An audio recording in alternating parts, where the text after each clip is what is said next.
expected to... MPs are at it again. This time, they want to be their own boss and to be in full control of all monies allocated to them without any external scrutiny or Big Brother's hawk-eye. It is a full house.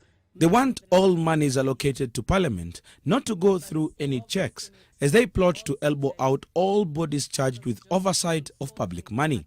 Through a new bill introduced in the House last week by Ndarago Member of Parliament Jeremiah Kioni, the Constitution of Kenya Amendment Number 3 Bill 2019, MPs seek to ring-fence what is allocated to Parliament and ensure they only have a say in how the money is used. The sponsor, Kioni, notes that the bill seeks to enhance the independence of Parliament by creating a parliamentary fund in which all monies appropriated to Parliament will be deposited.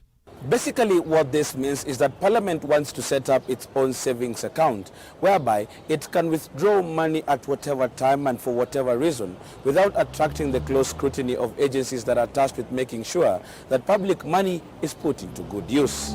Since the bill is a constitutional one, it will require at least support from 233 members. But as has happened before, marshalling the numbers when it comes to matters their welfare is never that hard. This issues a panoramic... Kioni wants Article 127 of the Constitution amended by including a new Clause 6 to read, "There is established a fund to be known as a parliamentary fund, which shall be administered by an officer appointed by the Parliamentary Service Commission. The fund shall be used for administrative purposes and such other purposes as may be necessary for the discharge of the functions of Parliament. Each financial year, the officer administering the fund shall, subject to Class 6A, prepare estimates of expenditure of the Commission for the following year and submit them to the Commission for approval. Upon approval by the National Assembly, the expenditure shall be a charge on the consolidated fund, and the funds shall be paid directly into the parliamentary fund." And in what may just bring Parliament's intentions to the fore, the bill does not have or quote any express law that will regulate the usage of the money, only choosing to note, Parliament shall enact legislation to provide for the regulation of the fund. This basically means that it may take eternity to have such a law. Further, the bill seeks to entrench in law the provision that no Parliament, be it at the national or county level, will be stopped by any court of law from performing its duties until it concludes a matter.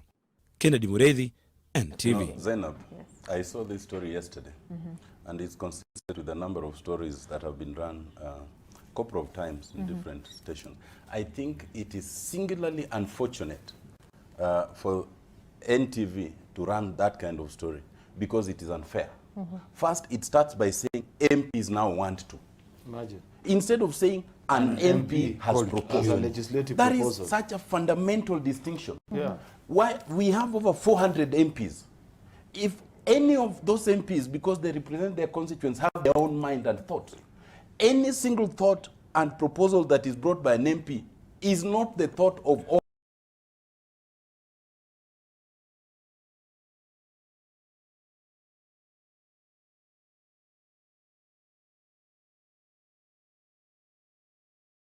proposals in terms of regulating WhatsApp and all, and it had not even crystallized into a bill.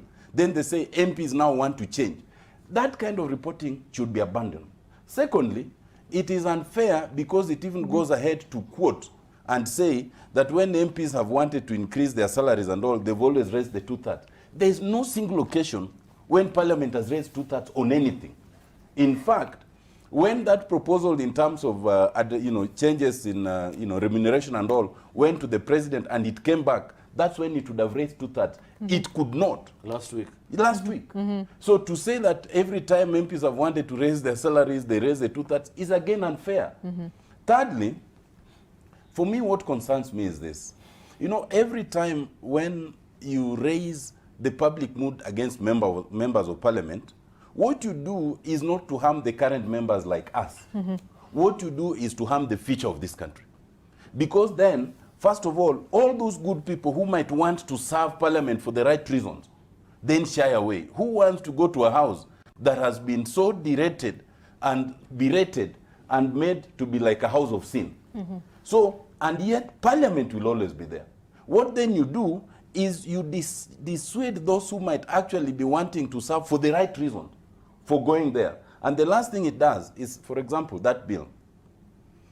By the time it comes, and I can tell you there are so many constitutional hurdles to it. Yes, that it will face. But you've already berated all the MPs, so that even those who actually want to speak against it for the public good have all been lumped so much that what happens is that many of them just shy away. Like this thing of increasing MP salaries, I can tell you there are a lot of us who are not even in it. But by the time it comes out, everyone has been so vilified that even those who have the courage, they just keep off. And even when they speak, no one picks it. They only pick on those who support it. So I think, first of all, but this is not the first time a bill like that has come to Parliament, right? This is a non-issue. Until the matter is debated, until the matter, because the kind of hurdles that it has and it faces are so numerous, because it's even a money bill. And even the Senate will have to be involved in some way, and even debate. So I think it is so premature. For me, there's even no point in commenting on it, because it is, in English, what I would call inchoate. It's not even been born yet. So, and when it does, then we'll deal with it. All right, Dr. Boni. I want to share the anger of the two members of parliament who are here. But in the many years that I've been in that house, while you guys were doing practice or either growing up to come to parliament, I know that there is usually for every bill a lot of lobbying behind the scenes. There could be so many members of parliament, either at the committee level, and don't forget that Kioni chairs a committee, the Constitution Oversight Implementation Committee, so he has good cloud. He could be consulting, and the media is just sounding it out early so that the members of parliament don't dare. They were referring to the bad manners that members of parliament have had before, whereby they just pass anything that seems to favor them, and they tend to raise the prerequisite thresholds, including 2/3, which is very difficult. Having said that, I think I want to agree with Amolo that there's nowhere this thing is going. Because I hear in that bill, I've not read it, that he's amending, what section was that? I can't remember properly. Yes, it was 6 something. But he has to come through the Constitution and look at all the other articles that would require amendment for this to go through.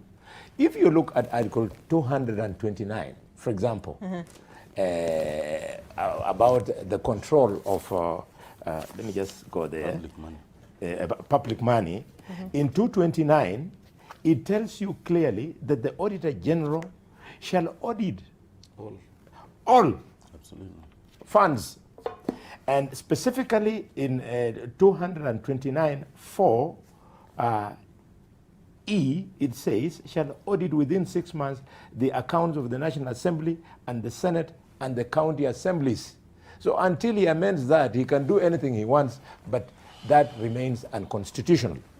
Which brings us to the legal department of Parliament, and specifically the office of the Speaker. The Speaker is not allowed to approve any bill that is unconstitutional to be on the order paper. So I don't expect the Speaker to approve this until he's satisfied that in its entirety the bill then would be constitutional. Finally, but not least, may I appeal to my brother Kioni. He was in Parliament briefly, then he went away. I don't know what happened to him in his constituency. And in that brief moment, he was with me. He's starting to acquire a bad name, because he's not only pushing this bill, he's also pushing another bill, my dear brothers, watch out for it, about contribution in churches. He again wants to create some board that will be allowing members of the public to go and apply to that board for permission to raise money, so that they can raise some little money to pay school fees, some little money to meet funeral costs, some little money to build a church. Why are they going there? If they do not want to contribute, they are free to do what is common sense, i.e., you don't go. So you read a sinister motive behind that? Yeah. Really? All right, Senator, I know you want to comment on that, but I think we need to take a break here on AM Live. When we come back, we'll continue having a discussion, especially on the austerity measures by the government. Will that see the light of the day? Stay tuned.